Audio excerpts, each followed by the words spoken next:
guys, I'm bringing you my review. Hey guys, I'm here bringing you my review for One Piece chapter 998. And before I get into the review itself, just a little disclaimer. I pretty much have I have I have somewhere to be later today, and I don't know when exactly it's going to be, but just to let you know, I'm gonna try in order to get the My Hero Academia review like pretty much done as well, like even before I leave. But if it turns out that I have to leave well before I do it, then I'm just going to then I'm gonna wait and pretty much do it late and do it a lot later today, like probably at like it'll probably be like at in the evening at night or at night when I end up doing it.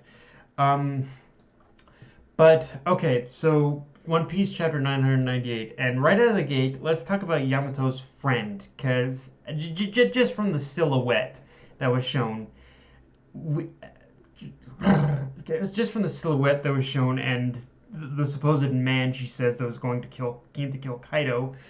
We basically all know just from the silhouette that she's talking about Ace. But the interesting thing about this reveal is the timeline of it, because if it lines up correctly with with basically what Prince Yamato is saying, that would mean Ace's arrival on Wano wasn't just him passing by. In fact, he not only more than likely already knew what was going on, but he was probably I think what I if knowing Ace the way I do, and what we know about his past up to this point, even before joining Whitebeard, Ace was probably if Ace had pretty much known what was going on at Wano, he was using Kaido as a testing. He was probably using Wano and Kaido as a testing ground, because again, around the time Ace was on Wano, if we understand it correctly, it was before he joined Whitebeard. So I'm pretty much sure Ace's intentions was in order to help Wano any way he could. It is in its own certain way kind of hilarious in order to think that he was using Wano as an opportunity in order to he was using Wano as a measuring stick in order to see just how strong Kaido is, and how much, and just to get a feel for the overall strength of Wano even before fighting Whitebeard. Like it's kind of hilarious when you think of it like that. But yeah, although and maybe I'm overthinking things a little bit, but I do find one thing I did find curious in that last panel with the way that she was pretty that Prince Yamato was talking about Ace and coming to Wano. I do find it a little bit odd even though she had mentioned Ace having come there in order to kill her father, she never really mentioned whether he actually reached him or not, or pretty much how Ace's little or any details on how Ace's raid into Kaido's territory actually went, which again, I'm sure it's one of those things where it was just set up, and we'll touch on it next week, because with the ending of this chapter, it feels like it's transitioning into a flashback of some kind.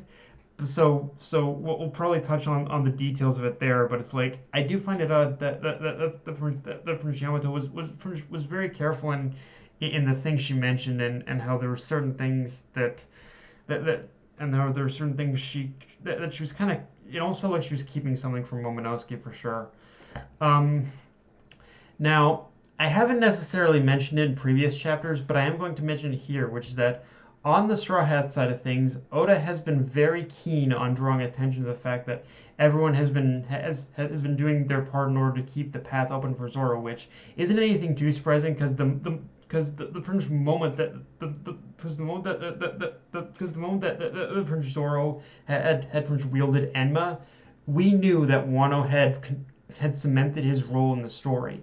But to see so many people trying to keep the path open and make sure he reached Kaido with as much of his energy conserved as possible does emphasize just how pivotal Zoro's role is. Like the Prince moment that Prince Zoro was given Enma was the moment where he became a key player in defeating Kaido. Even if Luffy ends up dealing the finishing blow, in the end, Zoro himself is still a required chess piece on this board in order to defeat Kaido. And with that being the case, the only thing I'm still kind of questioning in my head right now, though, is the role of the other sword that the other sword that was supposedly left behind, the other sword that was left behind, the Ame no Habakiri blade, and what role that sword will play. Because as of right now, with everything with all the pieces laid on the board right now, and this is something I'm just realizing, is that I think with I think with I think with pretty much all these players being on the board, and especially and especially with pretty much Yamato being thrown into the mix.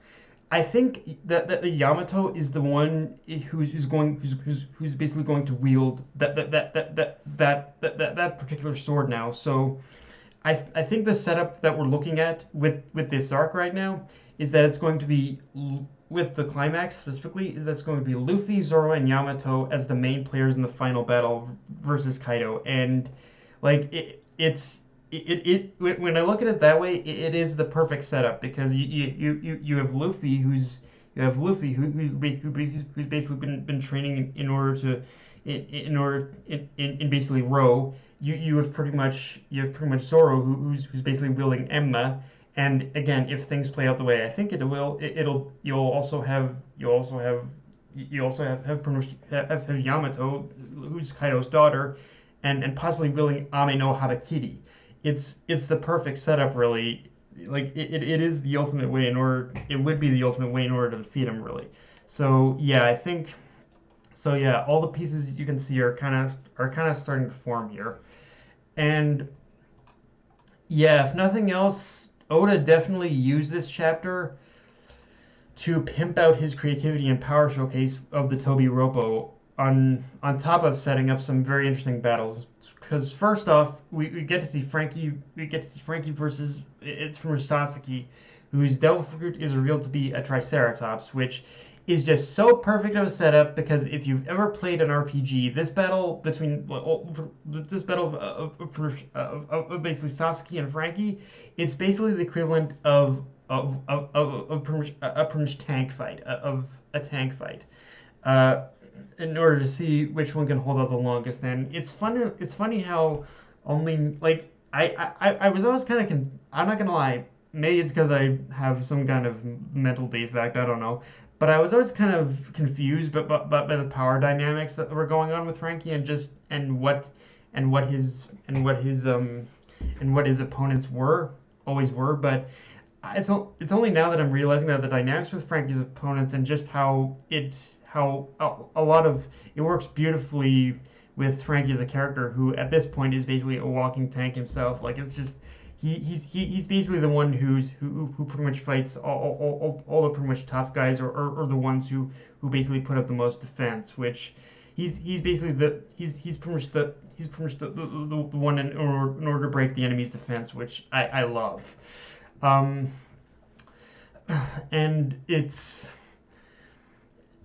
And whether or not it's Frankie and his battle robot or not, like Frankie himself is like he's turned himself into a walking, talking tank. So yeah, although the other interesting thing with this setup of from Frankie and Sasaki's fight is that unlike from Sasaki who's basically armor resides in his whole body and his transformation in his whole body, Frankie, on the other hand, pretty much because his armor is artificial, it'll be much easier in order to wear down. So I really love how Oda is giving. So while I love that Oda is giving Frank the spotlight, it does really play into the idea that yeah, that Frankie is going to have to think on his feet in order to defeat Sasaki because. Because Sasaki his hide and his armor as a Triceratops is much tougher than the metal shell that he has. So Yeah, I love how this fight is gonna make Frankie think on his feet. I think. Um, on the on the flip side of that, though, we also got back to pretty much Sanji and Black Maria, which I've already shared my piece on Sanji, but I will say with the reveal of Maria's Devil Fruit power, Sanji is definitely in trouble because after I saw her Devil Fruit, I went on the internet in order to do a little bit of research on the type of like spider she is, and from the very limited amount of information I could find, the type of spider that her zone power is based on, from my understanding, is a very extinct but also a very deadly species of tarantula. And while supposedly it isn't dangerous, and while supposedly the whole like pretty much genius of that spider isn't dangerous to humans, I imagine Oda isn't gonna care about being faithful in the deadliness in the specific deadliness of that spider. Like like tarantulas are gonna be deadly either way, but yeah, like, I think he's not gonna care about whether it's deadly to humans or not. Although one thing, although the other interesting thing is one thing I've supposedly heard through the grapevine is that this whole thing of like Sanji and Black Maria is all setting up a confrontation between Robin and Black Maria, which I do not disagree with on principle because even though we've largely left we've pretty much largely left those pretty much days behind her, Black Maria definitely has this air of an assassin to her, so she pretty much definitely is the right character in order to put Robin to the test. And just like Frankie, I am crossing my fingers and hoping that this is the case because don't get me wrong, just for the fact that even though I'm not going to say Robin hasn't had her moments throughout the New World, and Oda's never been shy about giving her moments throughout Wano, I feel the one thing that's been lacking with Robin's moments in general is that largely it's never felt like like any kind of fight or moment she's had has really put her to the test and make her struggle. Like like any particular moment she pretty much had in the pre-time skip, like as weird as it is in her battle with Yama, but with Maria, but Maria specifically has that potential in order to really in order to push Robin to her limits. And for that reason, I'm hoping more than hope that what I've heard through the grapevine is true and that Robin just jumps in very soon here. Um, Oddly enough, the only battle setup that for now felt a little underwhelming was Jinbei versus Who's Who. And it's not necessarily a bad setup for a fight because it's Jinbei and you know any fight he's in is going to be epic, but there's just something overly goofy about Who's Who basically like Who's Who in his pretty much form in his Devil Fruit form and basically sitting on what's essentially a cat post in a giant like litter box kind of situation. Like that's pretty much what it was, and because of that I couldn't necessarily take it seriously. Although it does do two things I like. First, obviously, it gave Jinbei the time in order to reaffirm himself as the helmsman of the Straw Hats, but it supposedly also sets up. I think it also sets up that Jinbei and Who's Who know each other, and if I had to take a wild guess on that one, it was probably during one of the numerous conflicts between Kaido and Whitebeard, where they met each other. Like it's like like he like Usu did say offhand that he knows Jinbei. So if I had to take a guess on it, the most likely is during one of those times where Kaido and Whitebeard had come into conflict with each other. Because it is true that even though there isn't a whole lot we know about Jinbei's past with the Yonko and Whitebeard and whatnot. One thing we do know for sure is that more often than not that Prince Jinbei has teamed up with Whitebeard. So it is possible that it was during one of those eras. The only other thing I can think of is that they met during during Jinbei's formative years on Fisher Tiger's ship. But for right now, I'm going with more the former than the latter because that to me is the more likely way that pretty much Who's Who have met. Now, if I had to take a guess on the circumstances, I'd almost venture to say it was during a time where Kaido and Whitebeard were fighting over who would control Fishman Island. That's just me saying it out loud. That's the only thing I can think of right now. But again, we'll just between Ace's past with Kaido and Jinbei's past with Husu, there's definitely two things that need to be there's definitely two paths that need to be covered here, and I'm really curious about both. But yeah, guys, that's all I got for this review. If you enjoyed the video, like, comment, subscribe, follow me on Twitter, Facebook, and Illustrator Crunchyroll. Death Knight of Anime, signing off. Later, guys.